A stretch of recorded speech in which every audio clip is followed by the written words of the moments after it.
ఓటమి తప్పదని AP CM Jagan fix అయిపోయారా? ఎలాగైనా రెండోసారి అధికారం చేజిక్కించుకోవడానికి అడ్డదారులు తొక్కుతున్నారా? ఓట్ల జాబితాలోని అక్రమాలపై టీడీపీ జనసేన చేస్తున్న పోరాటానికి తగిన ఫలితం లభిస్తుందా? ఎన్నికల సన్నద్ధతను సమీక్షించేందుకు ఏపీకి వచ్చిన కేంద్ర ఎన్నికల బృందం అధికార వైసీపీకి ఎలాంటి షాక్ ఇచ్చింది?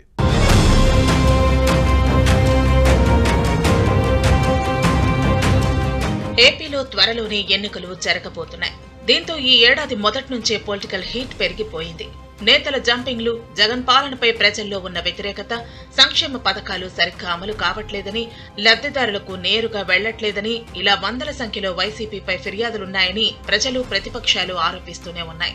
రానున్న ఎన్నికల్లో వైసీపీని ఇంటికి పంపించాల్సిందేనని, లేకుంటే రాష్ట్రం నామరూపాలు లేకుండా పోతుందని పదే పదే టీడీపీ నేతలు చెబుతూ జనాల్లోకి స్ట్రాంగ్ గా తీసుకెడుతున్నారు. దీంతో వచ్చే ఎన్నికల్లో ఏపీలో వైసీపీకి గట్టి షాక్ తగలనుందని ఆ పార్టీ నేతలే నమ్ముతున్నారు. ఇలాంటి పరిస్థితుల్లో అధికార వైసీపీ అరాచకాలు మితిమీరిపోతున్నాయి. 4.5 చేస్తున్న ఆగడాలు చాలవన్నట్లు ఓట్ల విషయంలో మూడో కంటికి తెలియకుండా వ్యవహారం గుట్టుగా చక్కపెట్టేస్తోంది. ప్రజల్లో ఉన్న వ్యతిరేకతను ఎలాగో తగ్గించలేమని లెక్కలేనన్ని అడ్డదారులు తొక్కుతోంది. ఈ క్రమంలోనే ఓట్ల జాబితాలో లెక్కలేనన్ని బోగసోట్లు ఉండటం, ఊరు పేరు లేని వారిని, సంబంధం లేని వ్యక్తులను జాబితాలో చేర్చడంతో అధికార వైసీపీ, ప్రతిపక్ష టీడీపీ, జనసేనల మధ్య పెద్ద యుద్ధమే నడుస్తోంది. ఏపీలో బోగసోట్లపై టీడీపీ ఓ రేంజ్ లో యుద్ధం చేస్తోంది. ఇంత జరుగుతున్నా కనీసం ప్రభుత్వం ఈసమంత కూడా పట్టించుకోకపోవడంపై తీవ్ర విమర్శలు వినిపిస్తున్నాయి. మరోవైపు కేంద్ర ఎన్నికల కమిషన్ కు వందల సంఖ్యలో ఫిర్యాదులు వెళ్లటం, ఎన్నికలు కూడా దగ్గర పడుతుండటంతో ఏపీలో కేంద్ర బృందం పర్యటించింది. జిల్లాల కలెక్టర్లు, ఎస్పీలతో సమావేశం నిర్వహించడంతో అక్రమాలు, మోసాలు బయటకొచ్చాయి. దీంతో జగన్ సర్కారుకు గట్టి షాక్ తగిలినట్టయింది.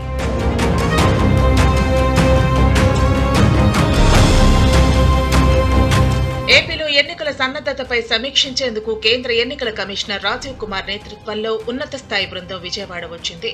తొలి రోజు జిల్లా కలెక్టర్లు, ఎస్పీల సమావేశం నిర్వహించింది.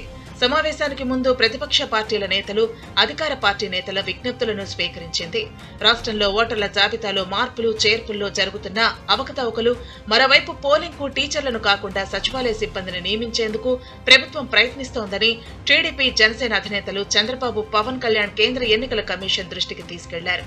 ఓటర్ల జాబితాలో మార్పులు, చేర్పులపై ఆధారాలతో సహా ఇచ్చిన ఫిర్యాదులపై కేంద్ర ఎన్నికల కమిషన్ సీరియస్ గానే స్పందించింది.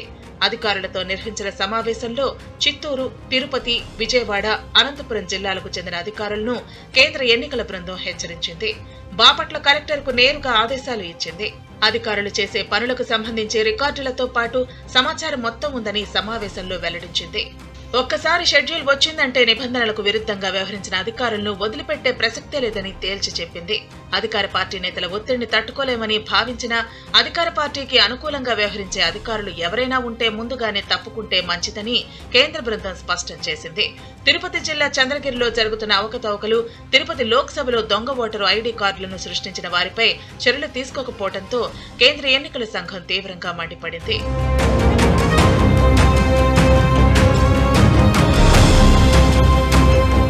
ఇక ఏపీలో తాము చెప్పిందే చట్టం అన్న రీతిలో వ్యవహరిస్తున్న వైసీపీ ప్రభుత్వానికి ఎన్నికల వేళ కేంద్ర ఎన్నికల కమిషన్ జలకిచ్చింది. ఎన్నికల ప్రక్రియలో సహజంగా టీచర్లను ఉపయోగిస్తారు. ఓటర్ల జాబితాలో మార్పులు, చేర్పులతో పాటు పోలింగ్ ప్రక్రియలో కూడా ఉపాధ్యాయులే కీలక పాత్ర పోషిస్తారు. టీచర్లు తమకు వ్యతిరేకంగా ఉన్నారని గ్రహించి వారికి బోధనేతర పనులు అప్పగించకూడదని ఉత్తర్వులు జారీ చేసింది. దీంతో ఓటర్ల జాబితాలో మార్పులు, చేర్పులపై రాష్ట్ర ప్రభుత్వం సచివాలయ సిబ్బందిని ఉపయోగించింది. దీనిపై ప్రతిపక్షాలు అభ్యంతరం వ్యక్తం చేస్తున్నప్పటికీ వినిపించుకోలేదు. దీంతో మొత్తం ఓటర్ల జాబితాలో అవకతవకలు జరిగాయని, జాబితా మొత్తం లోపాయమయంగా మారిందని, అధికార పార్టీ నేతల ఒత్తిడికి సిబ్బంది తలొగ్గారని టీడీపీ అధినేత చంద్రబాబు, జనసేన అధినేత పవన్ కళ్యాణ్ విజయవాడలో కేంద్ర ఎన్నికల కమిషన్ బృందాన్ని కలిసి వివరించారు. వైసీపీ ఆగడాలను అర్థం చేసుకున్న CEC Rajiv Kumar, CEO, chief సెక్రటరీలకు ఎన్నికల నిర్వహణకు టీచర్లను మాత్రమే నియమించాలని ఆదేశించారు. వెంటనే ప్రొఫార్మాలు, వివరాలు సేకరించాలని ఆదేశించారు. దేశంలో ఎక్కడా లేని నిబంధనలు ఆంధ్రప్రదేశ్లోనే ఎందుకున్నాయని నిలదీశారు. కేంద్ర ఎన్నికల కమిషన్ నిబంధనలకు విరుద్ధంగా వ్యవహరించబోదని నిర్మోహమాటంగా చెప్పేశారు. ప్రిసైడింగ్ అధికారులు, అసిస్టెంట్ ప్రిసైడింగ్ అధికారులు, పోలింగ్ అధికారులు, ఇతర సిబ్బంది నియామకానికి విద్యాశాఖలో పనిచేసే బోధనేతర సిబ్బంది వివరాలను 34 కాలమ్స్ ప్రొఫార్మాలో ఫిల్ చేసి పంపాలని ఆదేశించారు. అయితే 175కి 175 పక్కా అంటూ ఇంతకాలం మేకపోతు గాంభీర్యం ప్రదర్శించిన జగన్ రెడ్డి ఇన్ని అడ్డదారులు తొక్కటం తీవ్ర చర్చకు దారితీసింది. ఏం చేసైనా సరే గెలిచి తీరాల్సిందే అంటూ జగన్ అండ్ కో చేస్తున్న దారుణాలను చూసి ఏపీ ప్రజలు విస్తుపోతున్నారు. వచ్చే ఎన్నికల్లో ఓటమి తప్పదని జగన్ భయపడుతున్నారన్నది మాత్రం స్పష్టంగా అర్థమవుతోందంటున్నారు రాజకీయ పరిశీలకులు.